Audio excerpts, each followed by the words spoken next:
Tonight at 10, as gas prices continue to surge across the nation, people are turning to the government for assistance.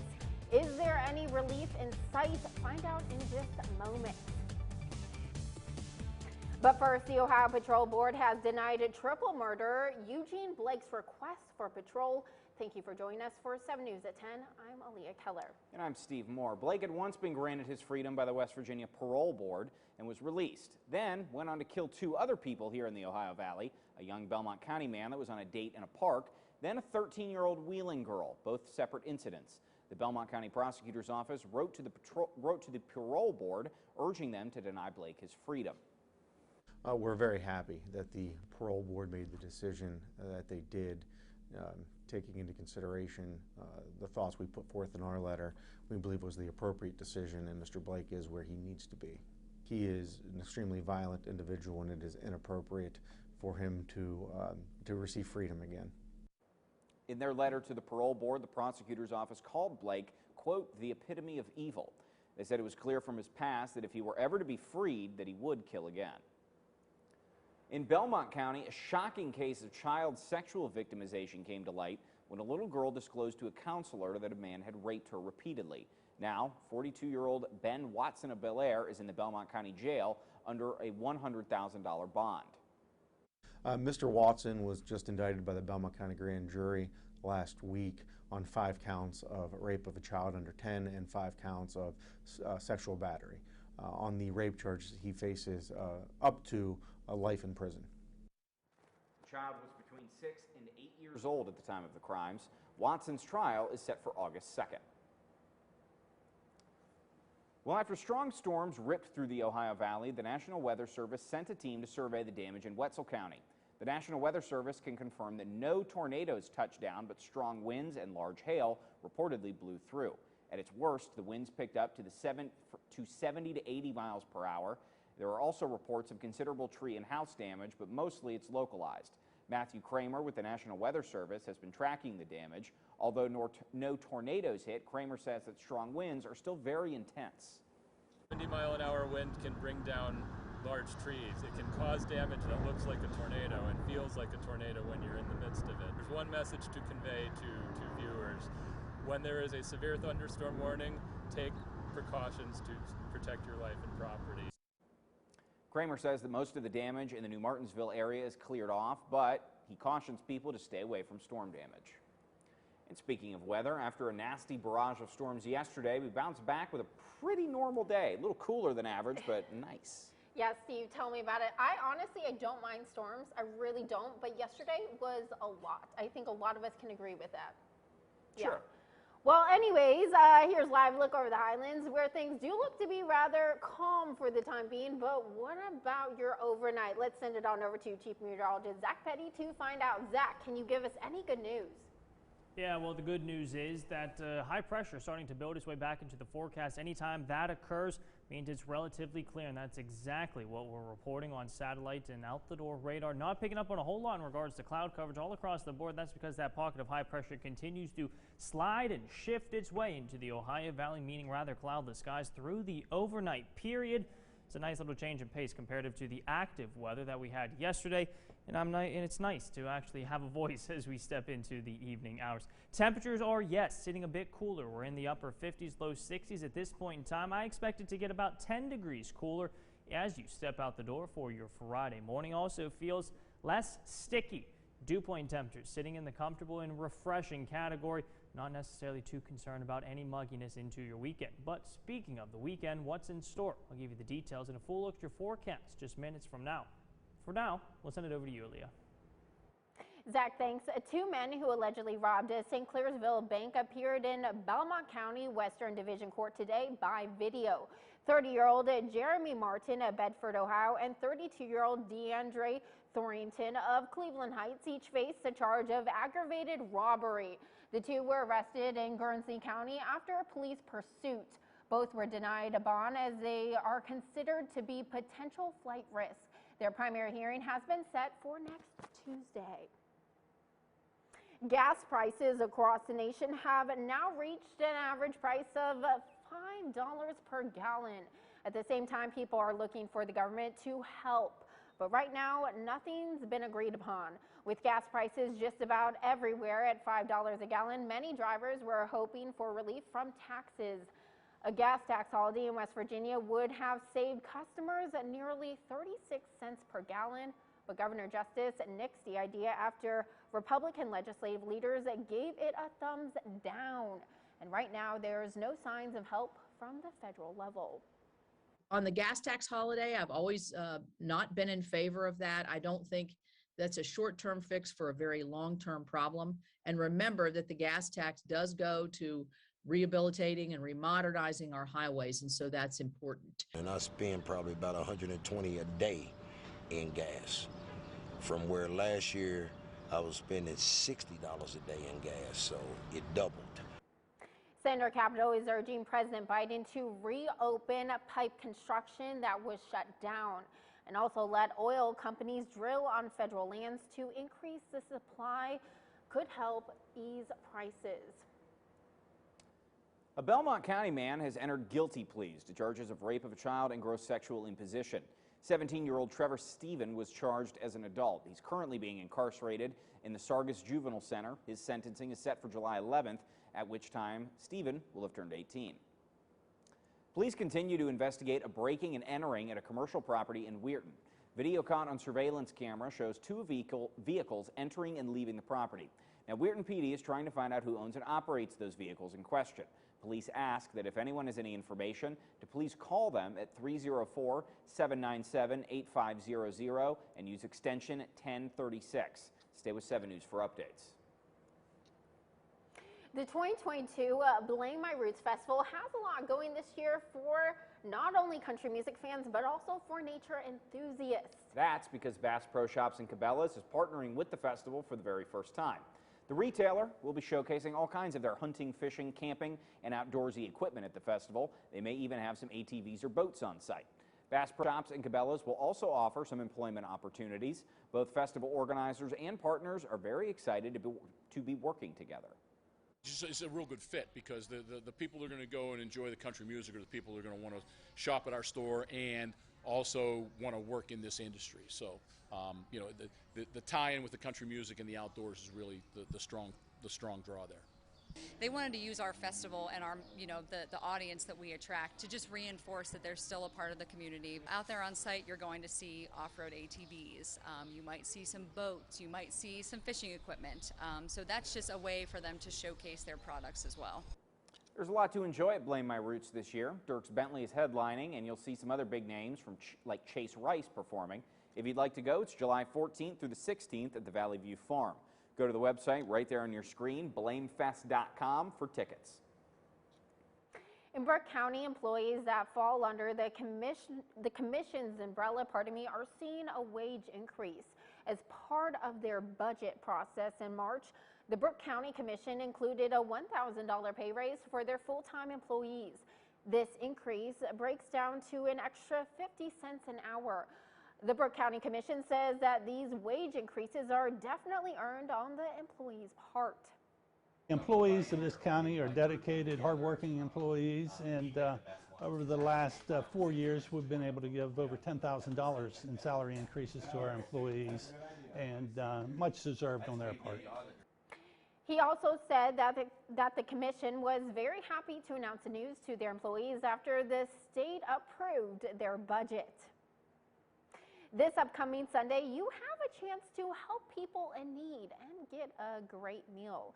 The Catholic Charities Neighborhood Center on 18th Street in Wheeling is gearing up for their 26th annual spaghetti dinner. In just the past year, the organization has served over 25,000 meals on the site and delivered nearly 50,000 more, and that's just scratching the surface of their work. Proceeds from the dinner will help support the wide array of vital services that Catholic Charities provides here in the Ohio Valley. It's extremely important that the community supports the efforts of Catholic Charities as a whole.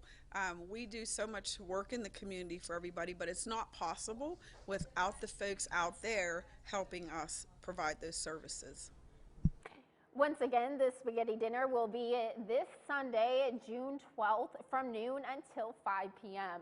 It's $10 per person. Kids under 5 eat for free. You can either call into the neighborhood center to order, you can show up in person, or you can even go online and place your order on the website. For more details, the website to go to is right there on your screen.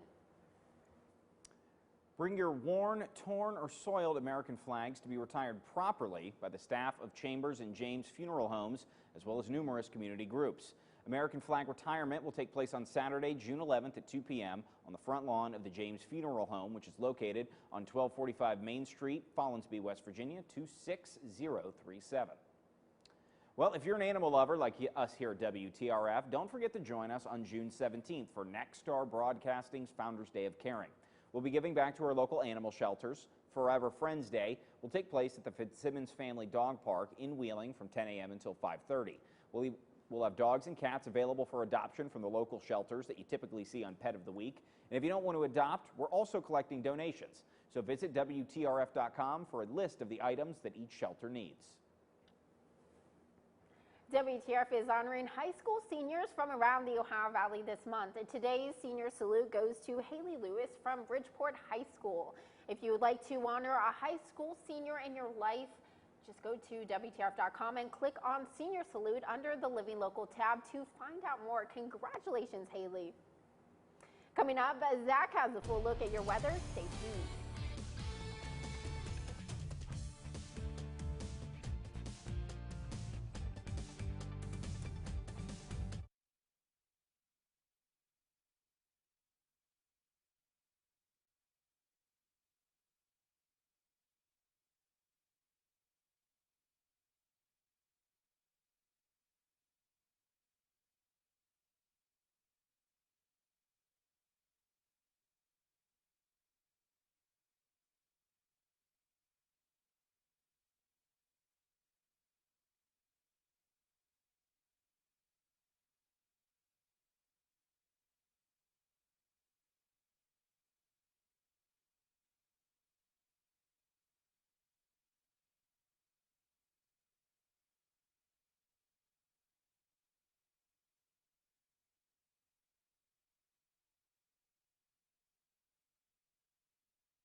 Storm Tracker 7 weather is presented by Panhandle Cleaning and Restoration. Overall, your Thursday was a pretty nice day. We started to clear things out later on this evening, right around 5, 6 o'clock. The skies were relatively clear, and those clouds really started to diminish as high pressure builds its way into the forecast. But I want to talk about some weather headlines as we continue on into your weekend and approach the next work week. We're actually going to stay in a seasonal weather pattern. Relatively stagnant upper level airflow will still give incremental chances for rain as we transition into the weekend. But what I am keeping an eye on, some high heat as well as some oppressively mugginess back into the forecast as we step into midweek next week. We're talking near 90 degrees in regards to our temperatures. Now, notice a whole lot of nothing going on across the Tennessee and the Ohio River valleys across the board. That's because this center and pocket of high pressure continuing to influence that high pressure associated with sinking air. That's why we're relatively cloudless across the Panhandle, southeastern Ohio and southwestern Pennsylvania. Notice that there wasn't a whole lot of precipitation either. There will be incremental chances for rain as we transition into the evening hours of your Friday, transitioning over into early Saturday morning. A spotty sprinkle or two come Sunday afternoon, but for the most part, we'll stay mainly dry through Monday and Tuesday, then increasing chances for rain midweek next week, as that high heat and oppressively mugginess will lead to some pop-up showers and potential thunderstorms for the afternoons, as well as extending on into the end of next week. Now, winds also shifted, and that's why we had a cooler than average day. They blew from the northwest between 5 to 10 miles per hour, allowing temperatures to get chilly, I guess, comparative to where we should be for early to mid-June standards. We're at 62 at the airport, Columbus at 66, 65 into Cleveland, even downstate. Elkins and Charleston sitting in the mid to low 60s. Now, how hot did it get, or how warm? Well, if you want to call it near 70 degrees warm, I like it. There's more so my swing in regards to temperatures, but about 10 degrees below average from normal conditions, where we should be at 77. As you step out the door tomorrow morning, you might need a light jacket just because we'll dip down into the mid to low 50s, about 5 degrees cooler than average, and we're only going to warm back up into the mid 70s, although very seasonable, if not slightly cooler than average for your Friday and Saturday. Sunday, Monday starting to look a little bit more seasonable in regards to the warmth back into the forecast, but it will likely be plagued by at least a little bit more rain as we continue to see those temperatures ramp up by midweek next week. Cloudless skies as we step into the overnight hours. Now, don't let that fool you. We actually will see an increase in cloud coverage as upper level moisture will start to increase in the, I don't know, like 18,000 feet above the Earth's surface. So some patchy clouds could be around. We will filter in just a little bit of sunshine. We'll call sky coverage partly cloudy. And then those chances for rain likely to develop as we transition late Friday night into early Saturday morning. Those spotty showers should start to wrap up by Sunday itself, mainly dry and comfortable for your Monday, but then we start to see those temperatures really ramp back up into the mid to upper 80s Tuesday, Wednesday, and Thursday, with those chances for rain back in the forecast. Taking a peek at your pollen reports, medium to low pollen counts the next several days. Primary pollens have not changed, just the oak and grasses. And I know, Steve, especially for you, Ali, I'm not sure if you're an allergy sufferer, but I know Steve and I, we suffer bad, and the grasses. I don't suffer that bad. Oh, I suffer bad. When it's high, my eyes get watery. But the grass is still high, and it's just a pain. What's funny is the oak, which is, I love oak. It's great furniture. Yeah. Not a huge fan of the pollen. Well, it just the leaves and everything that it gives off. My eyes are watering just thinking about it right now. Yeah. You know, I've never really had issues with allergies. I have Really? never, Lucky. ever. That is literally you can't get. Brag. Yeah. I'm sorry. I know people that develop them later in life, though. Like, people do develop them later in life. Like, it's all depending upon, like, area. Yeah, honestly. Like, I know people who, they grew up in their childhood, and I'm sure there's some people across the valley that can attest to it. They didn't have allergies, but then as they continue to get older and older, they actually started to develop the seasonal sniffles. That's really interesting, actually. I hope it doesn't happen to you. I hope it does not happen to you because it's not. I'd say knock on wood, but there isn't much. That's wood. Yeah. Underneath it. It's wood adjacent. We'll call it. It's wood frost. It's close enough. It's wood but frost. Hey, at least weekend-wise, it's not going to be too bad. Just might have to keep the umbrella around just because scattered showers might be around for Saturday and Sunday. Any plans as of right now? Doing anything fun? Actually, yeah.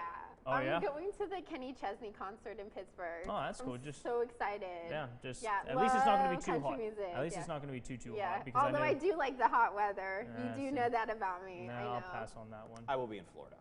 When do you leave? Oh, yeah, I keep forgetting. Secret, buddy. Yeah. Don't worry about it. All right. Well, I guess Saturday. Don't see him on Monday, Tuesday. Yeah, we all know now. You'll see me eventually. I'll be back eventually. Yeah, he's not trying to be like sneaky, malicious, or anything else. Just keep an really eye out, jealous. Ohio Valley. Hey, one thing I do want to remind you all, of course, to download that Storm Tracker 7 app. It's free in the Google Play and App Store. Tune into our radio partners. That's WKKX, your Watchdog Network on 1600 AM, and the Valley's largest radio network, the River Network, and River Talk 1430 AM, 100.9 FM. Aaliyah. Still to come, hear what the committee looking into the January 6th Capitol attack had to say. We've got the details when we return.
You're watching 7 News, working for you. Welcome back to 7 News at 10. The committee investigating the January 6th riot at the U.S. Capitol held its first public hearing today. CBS's Natalie Brand is on Capitol Hill with details. In a rare primetime hearing, the Select House Committee investigating the January 6th Capitol attack began laying out what it has learned so far. January 6th was the culmination of an attempted coup. The panel of 7 Democrats and 2 Republicans revealed new details that says it shows the violence that day was the result of a coordinated effort to overturn the 2020 election results, with former President Donald Trump at the center of it. Donald Trump oversaw and coordinated a sophisticated 7-part plan to overturn the presidential election and prevent the transfer of presidential power. The committee revealed video never before seen by the public. I am not allowed to say what's going to happen today because everyone's just going to have to watch. The committee has interviewed around 1,000 witnesses, including some of former President Trump's family. But several of his allies have fought subpoenas, including House GOP leader Kevin McCarthy. And let's be honest, it is a smokescreen for Democrats to push their radical agenda. Last May, Senate Republicans blocked the creation of a nonpartisan committee that would have given both parties subpoena power and delivered a report by the end of 2021. Instead, the House Select Committee's next hearing is Monday, with several more planned in the coming months. Natalie Brandt, CBS News, Capitol Hill. Former Vice President Mike Pence's counsel Greg Jacob is scheduled to testify before the committee in its June 16th hearing. Police shot and killed a suspicious person that they said was attempting to enter an Alabama school this morning. A man arrived at Walnut Park Elementary in Gadsden, Alabama around 9:30 this morning and attempted to gain entry to vehicles and buildings on site. A school resource officer who also works for the Rainbow City Police responded and called for assistance from other law enforcement. A physical altercation ensued, police claimed, and the suspect was shot and killed. The resource officer said that they received minor injuries. Police have not said whether or not the man was actually armed. Nissan Joaquin Garcia is the head of a Mexico-based megachurch and is heading to prison. Garcia was sentenced over 16 years for raping teenage girls from his congregation in East Los Angeles. Garcia pleaded guilty last week and avoided a trial. He was the head of La Luz del Mundo Church, which has millions of followers. They consider him an apostle of Jesus. Garcia was arrested in 2019, but initially pled not guilty. March for Our Lives says that more than 450 gun safety marches are planned in at least 45 states and around the world on Saturday, with the total expected to increase. March for Our Lives was founded in 2018 by student survivors of a high school mass shooting in Parkland, Florida. Attendees are set together at noon Saturday at the Washington Monument. Speakers will include survivors of gun violence, March for Our Lives leaders, and teachers. Coming up next in the Robinson Auto Group Sports Zone, as the Steelers wrap up minicamp, we'll hear from one of the team's biggest off-season additions, and it's not a player.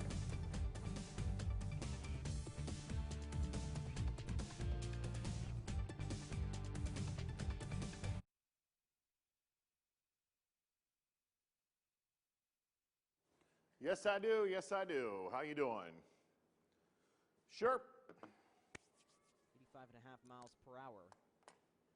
The Acrotech system hooked up to the video board, and he crushed it. Yep. Yeah, no Gold and Blue Nation. Sorry, I'm going to be a little light here because they don't have it yet. And the one from 6 was completely dated. It was talking about what was going to go on tonight, so. But he's someone I consider a friend, someone I consider someone I go to for wisdom and counsel. Come on, Larry. You don't know who they are? It's like a college team. They're from Wheeling. Yeah. We've fixed a few things, and the guys have got used to playing with each other, which I think is the main thing. And now, for the second half,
now, the Sports Zone with Scott and OT.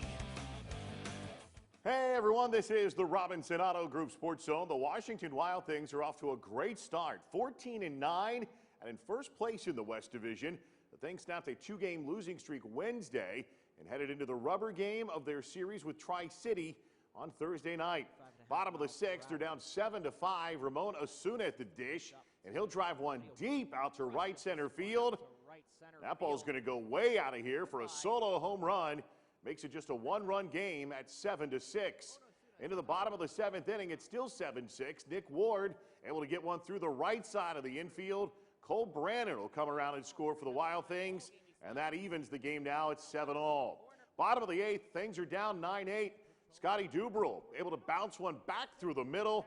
LG Castillo and Osuna both come home to score for a 10-9 lead. Wild Things go on to win 10-9. They take 2 of 3 in the series. Open a new series with Schaumburg at home on Friday night. All right, to the NFL now. The Steelers wrapped up their 3-day minicamp on Thursday. Puts to an end the team's 3-week practice period.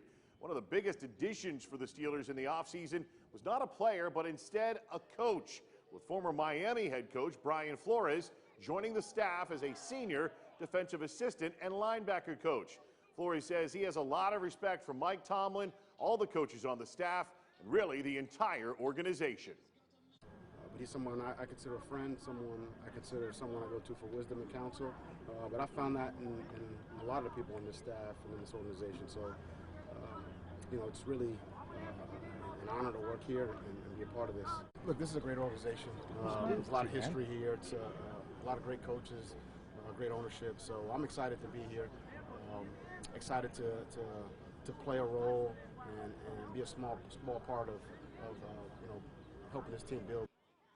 He's been in the league for 14 years as a coach. Last 3 were as a head coach with Miami, where with the Dolphins, Flores went 24-25.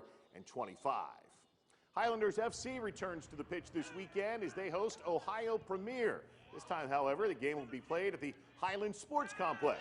Highlanders pulled off a 3-1 win over the Erie Commanders last weekend to improve to 2-0-1 on the young season.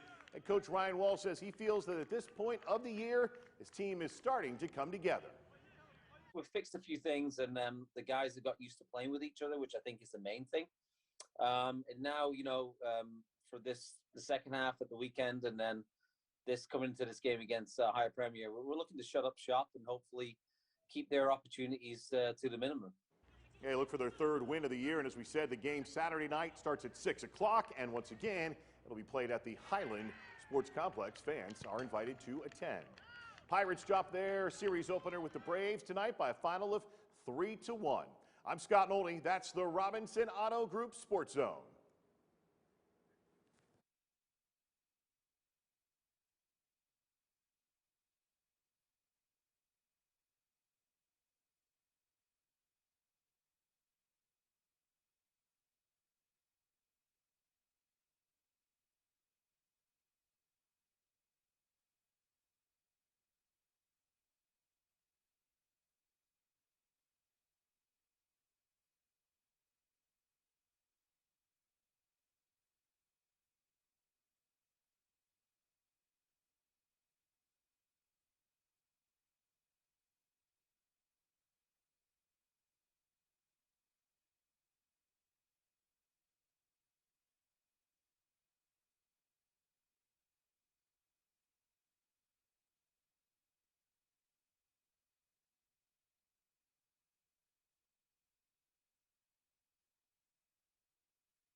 You're watching 7 News, working for you.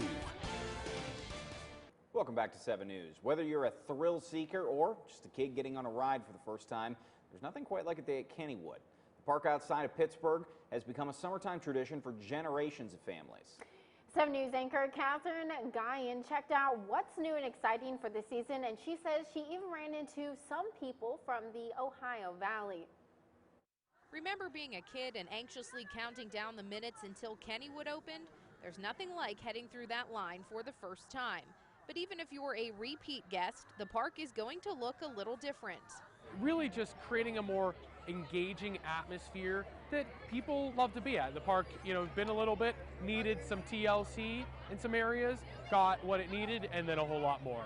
A multi-million-dollar investment made the park brighter and more fun.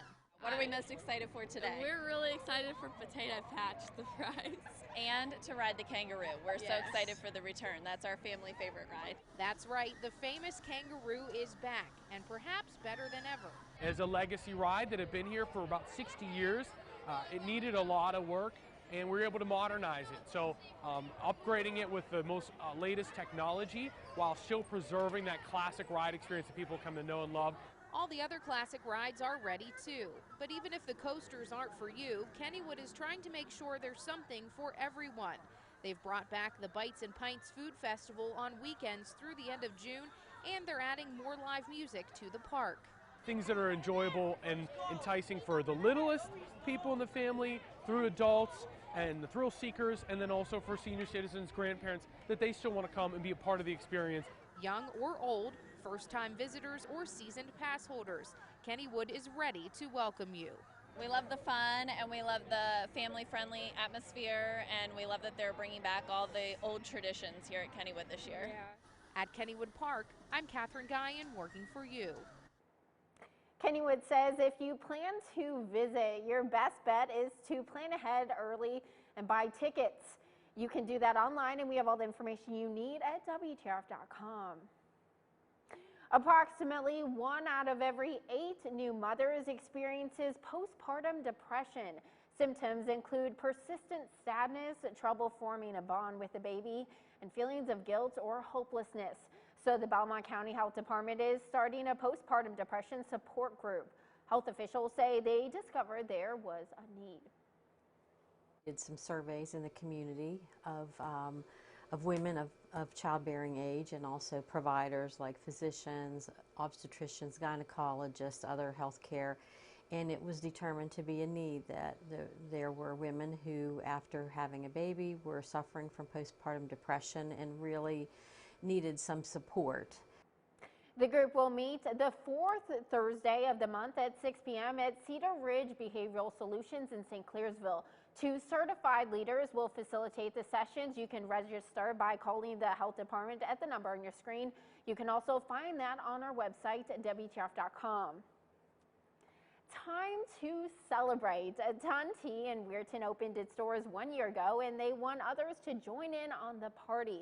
So they're offering 10% off your order tomorrow and the entire weekend. They specialize in refreshers, smoothies, coffee, snacks, and sweet treats, most of which are non-dairy.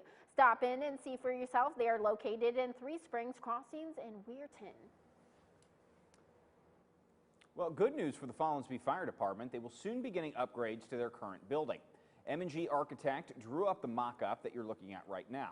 It'll include renovations to the building along with some new additions. There will be a classroom for 40 people, and in the lot next to the firehouse, there will be a home for 3 new bays. The current building was built back in 1957, and trucks are heavier and bigger than they were back then, so the upgrades will help alleviate those issues. Most importantly, for safety, there will be space for firefighter decontamination.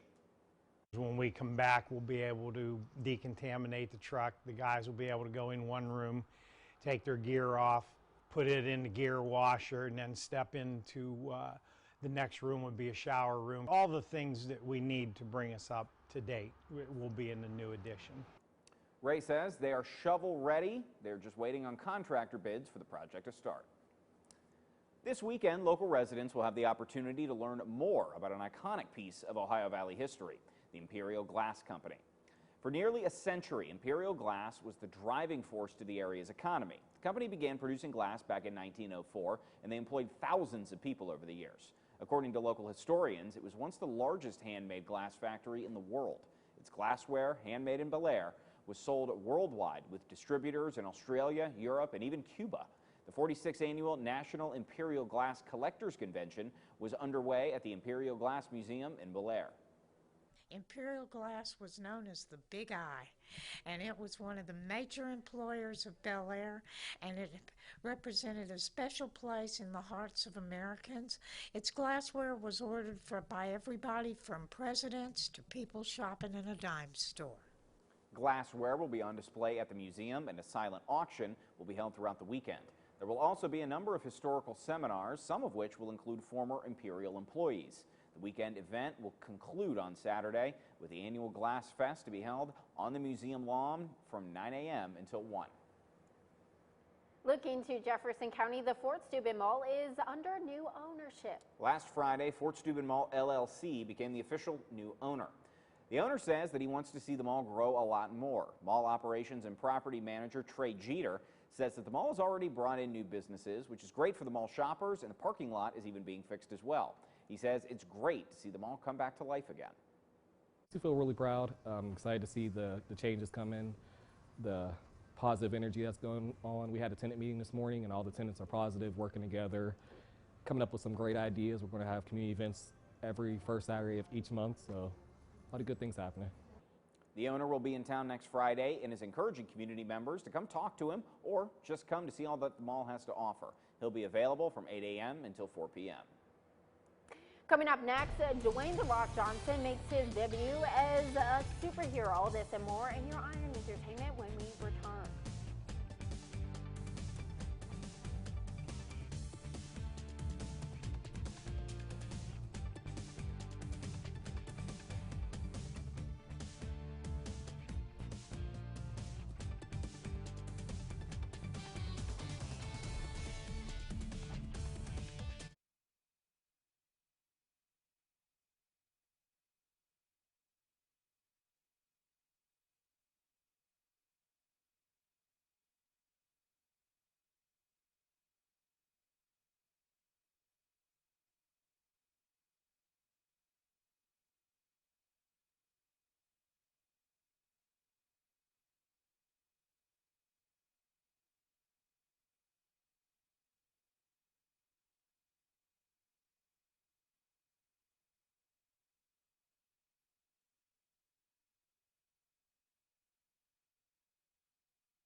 This is 7 News, working for you. Welcome back to 7 News at 10. Foo Fighters will honor their late drummer Taylor Hawkins, and the hierarchy of power in the DC universe is about to change. Donnie Backus has those stories and more in your Eye on Entertainment. Take a look at the first trailer for Dwayne Johnson's superhero movie, Black Adam. I was a slave until I died. Then I was reborn a god. The story follows Black Adam, graced with the powers of Egyptian gods and ready to unleash his unique form of justice on the modern world after being entombed for 5,000 years. It's Johnson's first starring role as a superhero. Pierce Brosnan co-stars. Black Adam arrives in theaters in October. Foo Fighters will honor their late drummer Taylor Hawkins with a pair of concerts. Hawkins died unexpectedly in a Bogota, Colombia hotel in March during the group's South American tour. He was 50. The shows are set for September 3rd at London's Wembley Stadium and September 27th in Los Angeles, the group's first live performances since Hawkins' death. What's up? Martin Lawrence and the rest of the surviving cast of the popular 90s sitcom Martin are reuniting for a 30th anniversary special. Martin the Reunion features interviews with the actors, special musical performances, and behind-the-scenes commentary about the show's influence. Martin the Reunion streams June 16th on BET+. And 28 fan favorites from Survivor, Big Brother, The Amazing Race, and Love Island are gearing up for the new summer reality series, The Challenge USA. The All-Star players will compete in the most grueling mental and physical challenges they've ever faced for a $500,000 prize. The Challenge USA premieres July 6th on CBS and Paramount+. That's your Eye on Entertainment. Danya Backus, CBS News, Los Angeles. Well, don't go anywhere because we have another full look at your forecast coming up next on 7 News at 10.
Got me, Lair?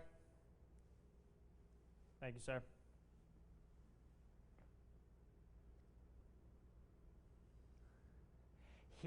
What does Kramer do? He is, what does Kramer do? He told me. He is not the one who drops the polygon. That's the MIC. I can't remember his name. Correct. He was surveying. So I think he's a field technician, but I think his expertise is in cloud physics and atmospheric chemistry. He is one of the smartest people I have ever met. It's in Moon Township. But have you been to Moon? Do you know, have you been to the restaurant Armstrong's? Does that sound familiar? No. Do you know where Robert Morris is? RMU? It's behind the campus kind of area. Yeah, him and Ashley and I interviewed him whenever we did a story in February about why the Ohio Valley is the top 5 cloudiest areas of the country. Yeah, he's a very, very intelligent person. It's insane. He does not. He's probably too busy constructing equations on how things go to worry about wearing a tie. Yeah, he is a very, very smart person.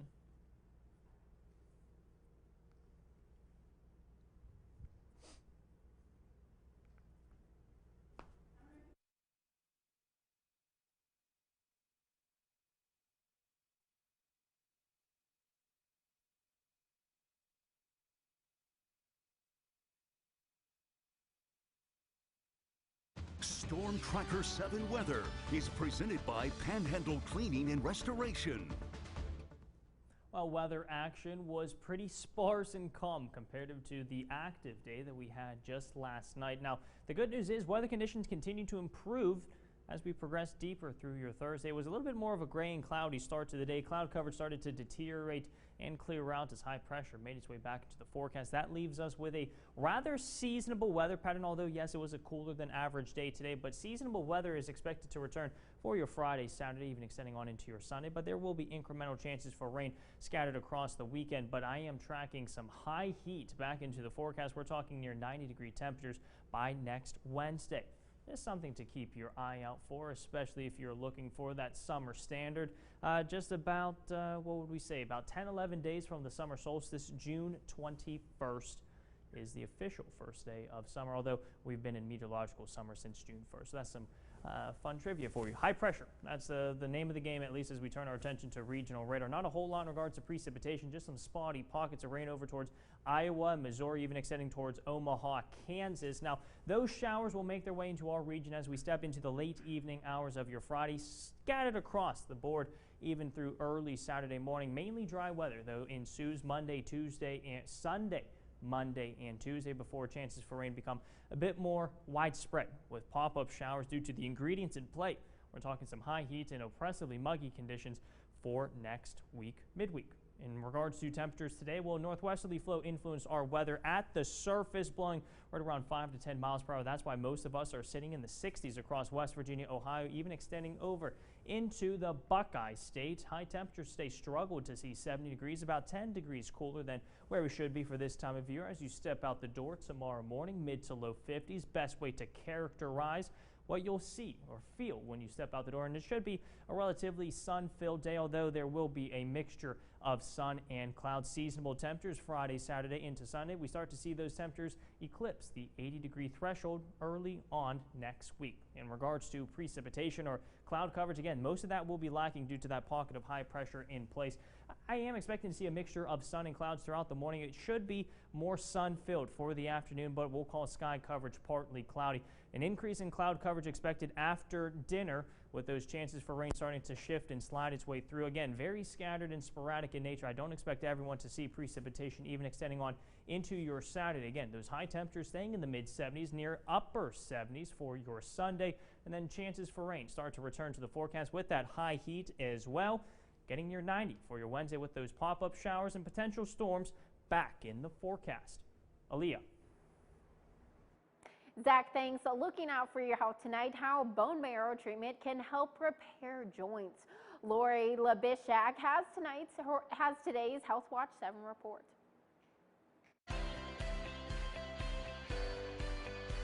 Health Matters, sponsored by Trinity Health System. Bone marrow treatment for arthritis is cutting edge.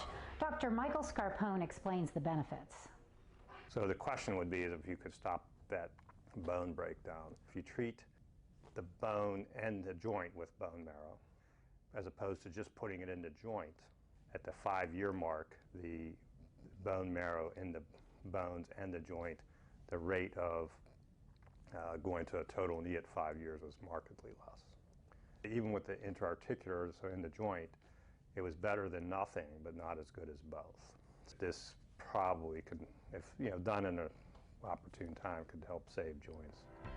For Trinity Health System, I'm Laurie Labishak. For more information, visit trinityhealth.com. Coming up next, this next story is going to have you going bananas. Hear all about the potassium-filled fun, I presume, when we return.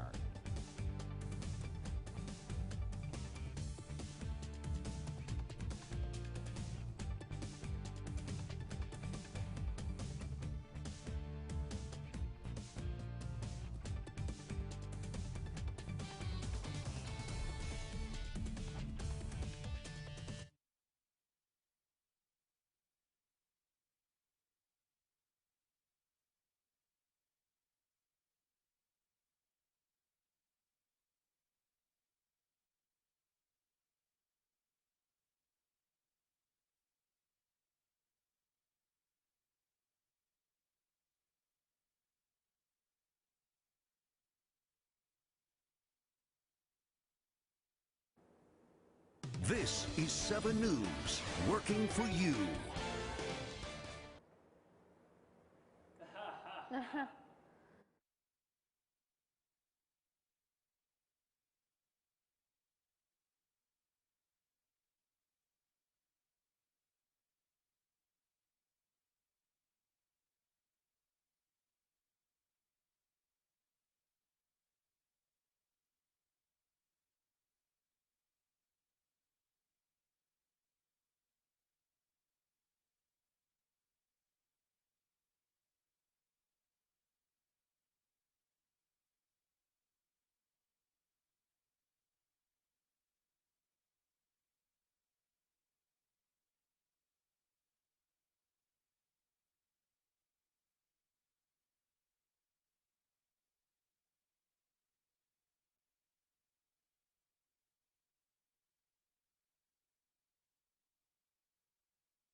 This is 7 News, working for you.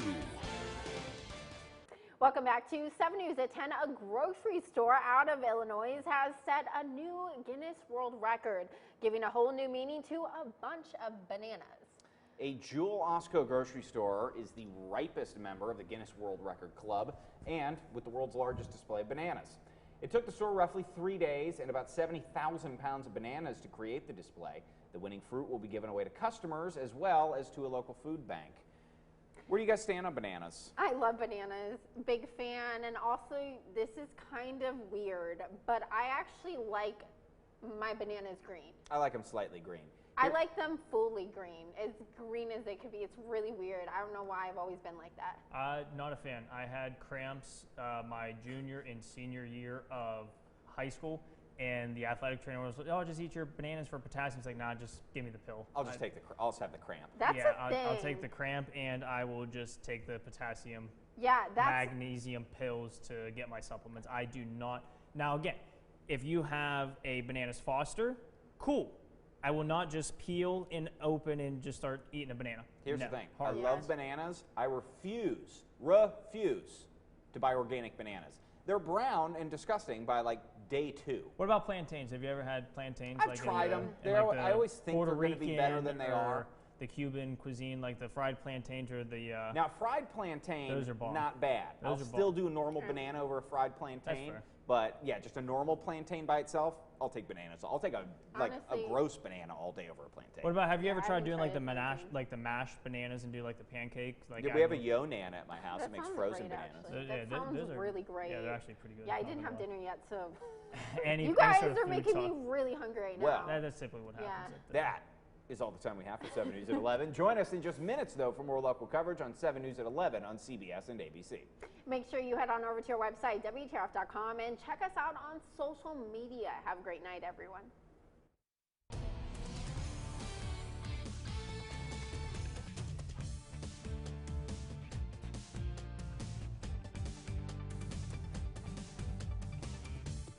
Seven News on WTRF has been brought to you by Bordis & Bordis.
Happening at 11 as gas prices continue to surge across the nation, people are turning to the government for assistance. Is any relief in sight? Find out in just moments from now. But first, the Ohio Patrol Board has denied triple murderer Eugene Blake's request for patrol. Thank you for joining us for 7 News at 11. I'm Aaliyah Keller. And I'm Steve Moore. Blake had once been granted his freedom by the West Virginia Parole Board and was released, then went on to kill 2 other people here in the Ohio Valley. A young Belmont County man that was on a date in a park, then a 13-year-old Wheeling girl, both in separate incidents. The Belmont County Prosecutor's Office wrote to the Parole Board, urging them to deny Blake his freedom. We're very happy that the Parole Board made the decision that they did, taking into consideration the thoughts we put forth in our letter. We believe was the appropriate decision, and Mr. Blake is where he needs to be. He is an extremely violent individual, and it is inappropriate for him to receive freedom again. In their letter to the Parole Board, the prosecutor's office called Blake the epitome of evil. They said it was clear from his past that if he were ever to be freed, that he would kill again. In Belmont County, a shocking case of child sexual victimization came to light when a little girl disclosed to a counselor that a man had repeatedly raped her. Now, 42-year-old Ben Watson of Bel Air is in the Belmont County Jail under a $100,000 bond. Mr. Watson was just indicted by the Belmont County Grand Jury last week on 5 counts of rape of a child under 10 and 5 counts of sexual battery. On the rape charges, he faces up to life in prison. The child was between 6 and 8 years old at the time of the crimes. Watson's trial is set for August 2nd, so stay with 7 News for updates. After strong storms ripped through the Ohio Valley, the National Weather Service sent a team to survey the damage in Wetzel County.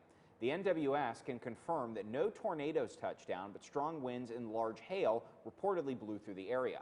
At its worst, the winds picked up to 70 to 80 miles per hour. Now, there are reports of considerable tree and house damage, but it's mostly localized. Matthew Kramer with the NWS has been tracking the damage. Although no tornadoes hit, Mr. Kramer said that strong winds are still very intense.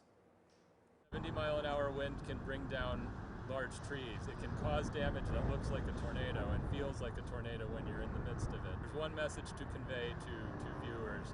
When there is a severe thunderstorm warning, take precautions to protect your life and property. Kramer says that most of the damage in the New Martinsville area is cleared off, but cautions people should stay away from any storm damage. And speaking of that weather, after a nasty barrage of storms last night, bounced back with a relatively normal day. A little chillier than I think most people would enjoy, but I enjoyed it quite a bit. Yeah, it was a little chilly, and tell me about it. Like, yesterday was a lot. I don't mind storms, I don't mind the rain, but yesterday was a lot. Yeah, but here's a live look over the Highlands where things look to be rather calm for the time being. But what about overnight? Let's send it on over to Chief Meteorologist Zach Petty to find out. Zach, can you give us any good news? Yeah, the good news continues on that we're going to stay on the dry and quiet side, and I do agree with you, Aaliyah. If it's just a basic run-of-the-mill summer thunderstorm, all good. As soon as it gets severe, that's when things start to get a little dicey. But the good news is no diciness across the board. We're actually not really playing any of those games. We're playing the slots, I guess we could say, and it's hitting pretty nice. Here's a live look at what we're noticing with satellite and out-the-door radar. Not a whole lot in weather action across the Buckeye State, the Mountain State, and the Keystone State of Pennsylvania. Clear and quiet. My favorite words to use to describe our weather. Looks like some spotty sprinkles up north into that Ashtabula, Ohio area. Temperature-wise, a bit cooler. Northwesterly flow has brought in a cooler and refreshing air mass, mid to upper 50s, low 60s. Want to give the AC units a break? Probably not a bad idea to crack those windows open and allow that cool and comfortable air in through your house or apartment. I'll give you the details on your weekend weather in just minutes, but for now, we'll send it back over to you, Aaliyah. Zach, thanks. Gas prices across the nation have now reached an average price of $5 per gallon. At the same time, people are looking for the government for help. But right now, nothing's been agreed upon with gas prices just about everywhere at $5 a gallon. Many drivers were hoping for relief from taxes. A gas tax holiday in West Virginia would have saved consumers nearly 36 cents per gallon. But Governor Justice nixed the idea after Republican legislative leaders gave it a thumbs down. And right now, there's no signs of help from the federal level. On the gas tax holiday, I've always not been in favor of that. I don't think that's a short-term fix for a very long-term problem. And remember that the gas tax does go to rehabilitating and remodernizing our highways, and so that's important. And I spend probably about $120 a day in gas, from where last year I was spending $60 a day in gas, so it doubled. Senator Capitol is urging President Biden to reopen pipe construction that was shut down and also let oil companies drill on federal lands to increase the supply could help ease prices. A Belmont County man has entered a guilty plea to charges of rape of a child and gross sexual imposition. 17-year-old Trevor Steuben was charged as an adult. He's currently being incarcerated at the Sargus Juvenile Center. His sentencing is set for July 11th, at which time Steuben will have turned 18. Police are also investigating a breaking and entering at a commercial property in Weirton. Video caught on surveillance camera shows 2 vehicles entering and leaving the property. Weirton PD is trying to find out who owns these vehicles, or at least operates them. So police ask if that anyone has any information. Call them at 304-797-8500, extension 1036. Stay with 7 News for updates. In Burke County, employees that fall under the Commission's umbrella are seeing a wage increase. As part of their budget process in March, the Burke County Commission included a $1,000 pay raise for their full-time employees. Now, this increase breaks down to an extra 50 cents an hour. The Burke County Commission says that these wage increases are definitely earned on the employee's part. The employees of this county are dedicated, hardworking employees, and over the last 4 years, we've been able to give over $10,000 in salary increases to our employees, and much deserved on their part. He also said that the commission was very happy to announce the news to their employees after the state approved their budget. Well, you can bring your worn, torn, or soiled American flags to be retired properly by the staff of the Chambers of James Funeral Homes, as well as numerous community groups. An American flag retirement will take place on Saturday, June 11th at 2 p.m. on the front lawn of James Funeral Home, and that's located on 1245 Main Street in Follansbee, West Virginia. Also tonight, if you're an animal lover like us here at WTRF, don't forget to join us on June 17th for our Next Star Broadcasting Founders Day of Caring. We'll be giving back to our local animal shelters. Forever Friends Day will be at the Fitzsimmons Family Dog Park in Wheeling. That'll take place from 10 a.m. until 5:30. There, we'll have dogs and cats available for adoption from the local shelters that you see on Pet of the Week. But if you don't want to adopt, we're also collecting donations, so visit WTRF.com for a list of items that each shelter needs. WTRF is honoring high school seniors from around the Ohio Valley this month. Today's senior salute goes to Haley Lewis from Bridgeport High School. If you'd like to honor a high school senior in your life, just go to WTRF.com and click on Senior Salute under the Living Local tab to find out more. Congratulations, Haley. Still to come, here what the committee looking into the January 6th Capitol attack had to say. We've got the details when we return on 7 News.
Better way and a fun way to break up things, I feel. I was Joshua I got a question for you. And again, I guess, Beth, this also does involve you. Did you code the crosstalk after full weather in the 11 as a 3-shot or a 2-shot? And if you did not code it, it does not matter. Or it does matter if you did not code it. Because I was just going to offer the proposition, could we do crosstalk instead and then get rid of final weather, but still if you needed time, Josh, I could do like a quick little blurb for final weather for time. I was just curious. It just breaks up the evening, I guess, and is a little more fun since we're all friends here. Okay. And then I just wanted to make sure if Beth had that, if it was coded as a 3 or a 2-shot. Okay, if that's not too big of an adjustment for you guys, could we do it? All right, thank you. Appreciate it. Hey, I just think it's a fun way to show character, and it just kind of breaks up the evening. I feel less rigid, in my personal opinion. Nothing against final weather or anything. Certainly not that. I will still do it if Josh needs time at the end. As Steve said, Doc would always say he's the human accordion in regards to time, so. The human accordion. You can either have them stretch it or condense it. It was pretty amazing, actually. Like, I saw him once do 5 minutes with no prep time.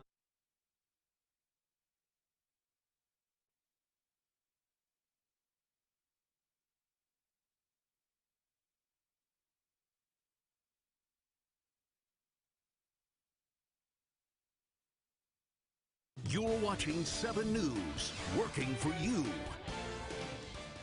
Welcome back to 7 News at 11. The Congressional Committee investigating the January 6th attack on the U.S. Capitol held its first public hearing tonight. CBS's Natalie Brandon on Capitol Hill with details.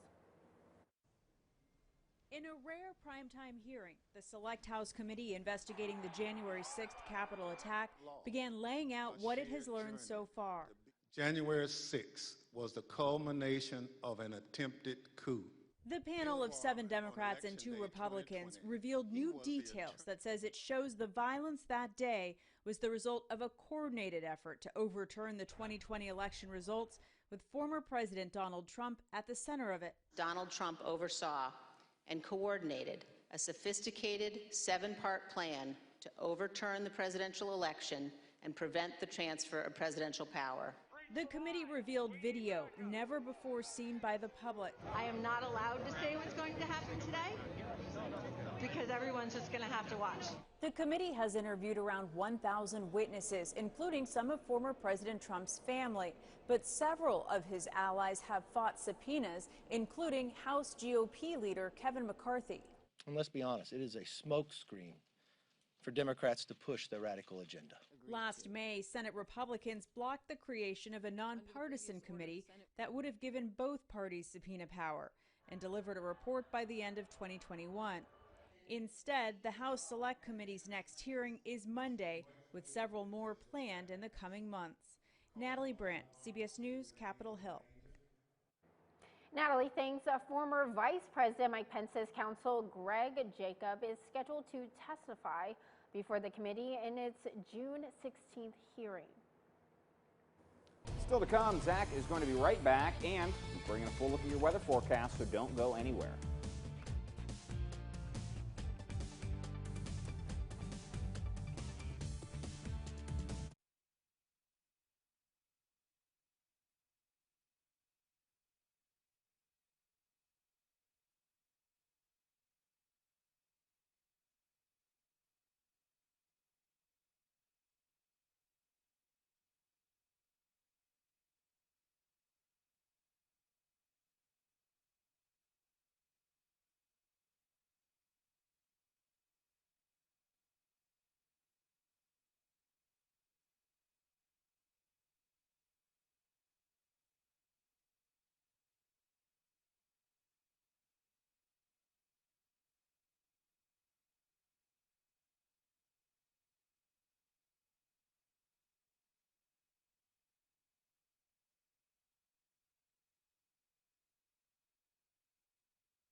Storm Tracker 7 weather is presented by Panhandle Cleaning and Restoration. Hey, happy Thursday, Ohio Valley. Pretty nice end to the day. Comparative to a gray and cloudy start, we finished with bright blue skies. Plentiful sunshine as high pressure built its way back into the forecast. That's going to leave us rather seasonable in regards to temperatures for your Friday, Saturday, and Sunday, although it was a little chilly comparative to where we should be for mid to early June standards. I'm also tracking and keeping an eye on some scattered rain chances in through your weekend, as well as some high heat back into the forecast by midweek next week. So we could be getting back near 90 degrees. And yes, that means mugginess back. And if you're a fan, good for you. If you're not like me, I am not looking forward to at least next Wednesday. Now, this pocket of high pressure parked in position across the Tennessee River Valley is still influencing our weather. Not a whole lot in regards to precipitation locally, just some lake enhanced shower activity up into the snow belts of northeastern Ohio and northwestern Pennsylvania. We're also noticing some scattered rain showers over towards the Central Plains, Iowa, Missouri, and Kansas, seeing some rain. That's what's going to transpire and make its way into our forecast. Friday evening, likely scattered in nature. Early Saturday morning, a pop-up shower, not out of the realm of possibility through Sunday evening as well. Most of the day, Monday and Tuesday on the dry side. Then chances for rain start to increase as those temperatures start to warm and the mugginess and excessive dew point temperatures get back into the forecast as well. Now, in regards to temperatures, we actually didn't really see a whole lot of warmth. The reason that shift in wind after that cold front that brought all that severe weather made its way into our region, that's reflective in out-the-door temperatures, especially at this point in time. Generally speaking, we're sitting in the upper 50s, low 60s across most of the mountain state, even extending over into Ohio. Where did we max out today? Just shy of 70 degrees, about 10 degrees cooler than where we should be for early to mid-June standards. It'll be another chilly, and I put that in air quotes, as you step out the door tomorrow morning. Maybe just grab a light jacket as overnight lows dip down into the mid to low 50s. If you want the cooler air, give the AC units a break. Definitely open up those windows for that cooler, refreshing air mass, and we continue on that trend through Friday, Saturday, even extending on into Sunday and the beginning of next week is when conditions really start to rise back towards 80, getting near 90 by next Wednesday. Predictor doesn't really have a whole lot to break down, so that's some good news. Although there will be a little bit of cloud coverage as you step out the door tomorrow morning.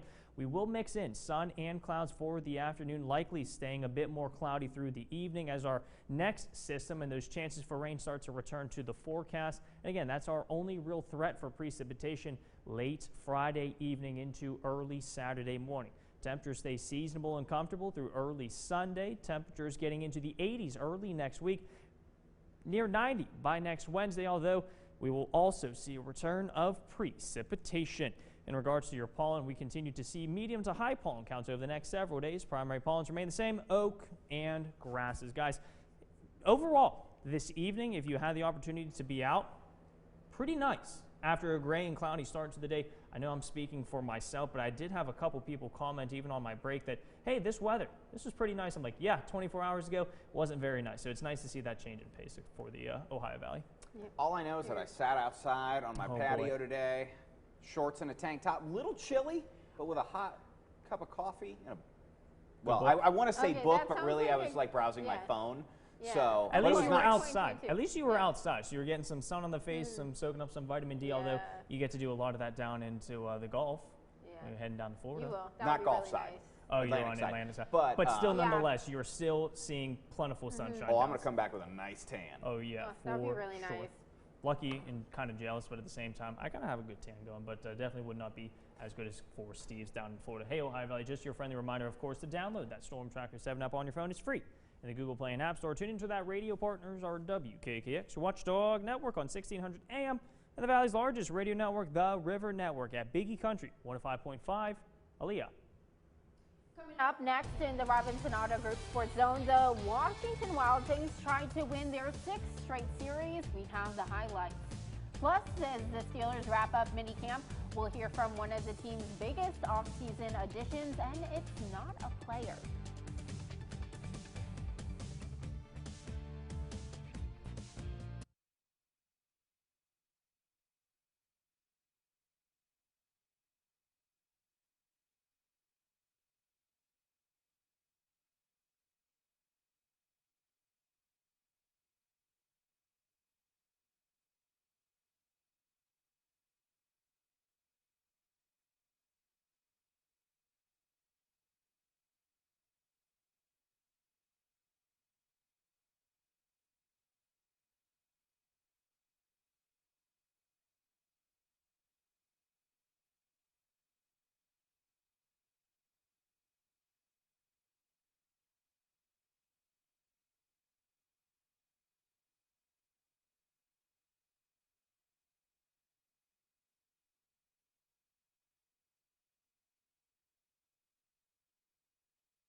I do, yep.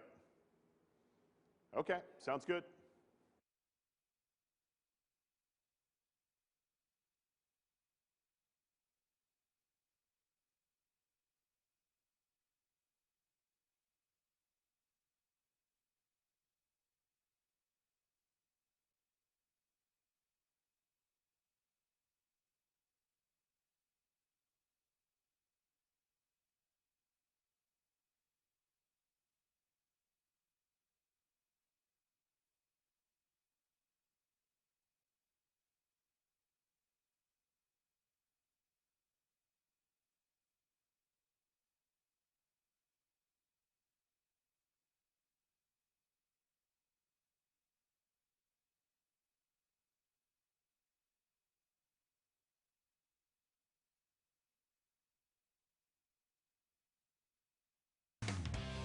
And now, the Sports Zone with Scott Nolte.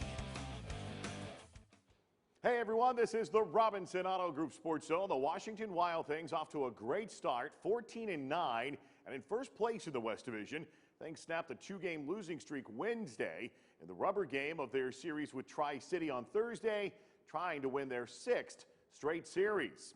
Bottom of the 6th inning, they're down 7-5 when Ramon Osuna gets a hold of one and drives it deep out to right center field. That ball is way gone for a solo shot, makes it a 1-run game. It's now just 7-6. Bottom of the 7th inning, still 7-6. Nick Ward, he'll get one through the right side of the infield. Cole Brannon comes around to score, and we're all tied now at 7 apiece. Into the bottom of the 8th inning, things are down 9-8. Pinch hitter Scotty DeBrill will bounce one through the middle. LG Castillo and Osuna both come home to score for a 10-9 Wild Things lead.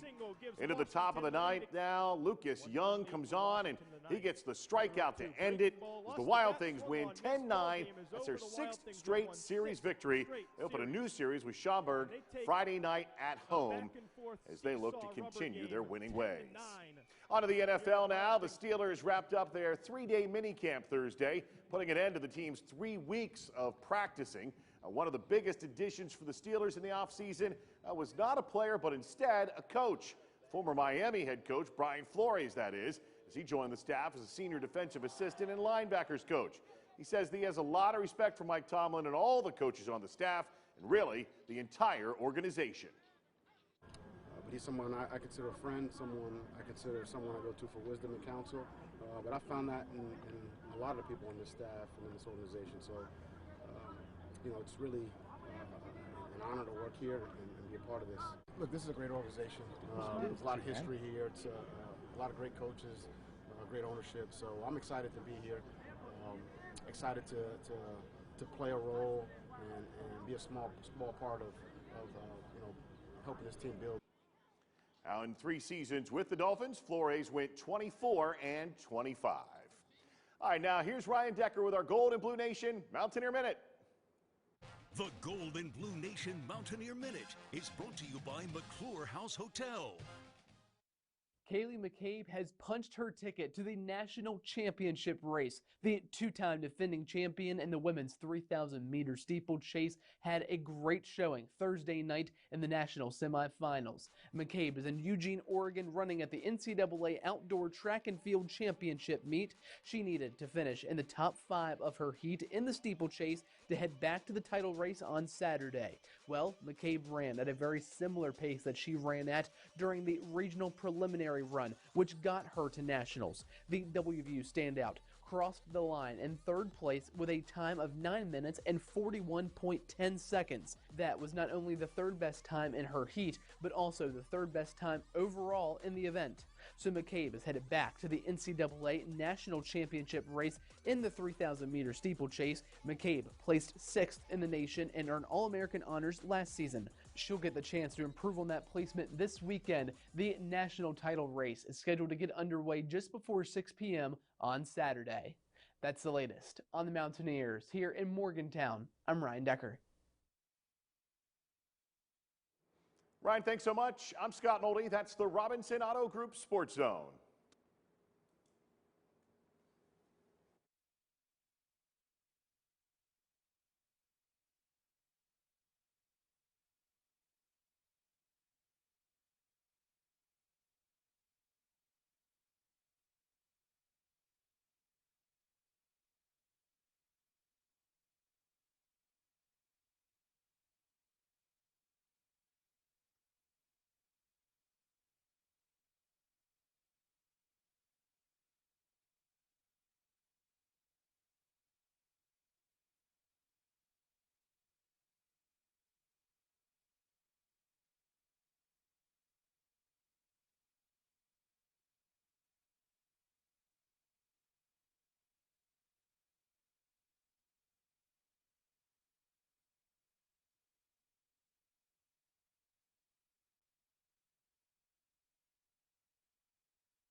This is 7 News, working for you. Welcome back to 7 News. The 2022 Blame My Roots Festival has a lot going on this year for not only country music fans, but also for nature enthusiasts. That's because Bass Pro Shops and Cabela's is partnering with the festival for the first time. The retailer will be showcasing all kinds of their hunting, fishing, camping, and outdoorsy equipment at the festival. They may even have some ATVs or boats on site. Bass Pro Shops and Cabela's will also offer some employment opportunities. Both festival organizers and partners are excited to work together. Don't go anywhere. We'll be right back on 7 News at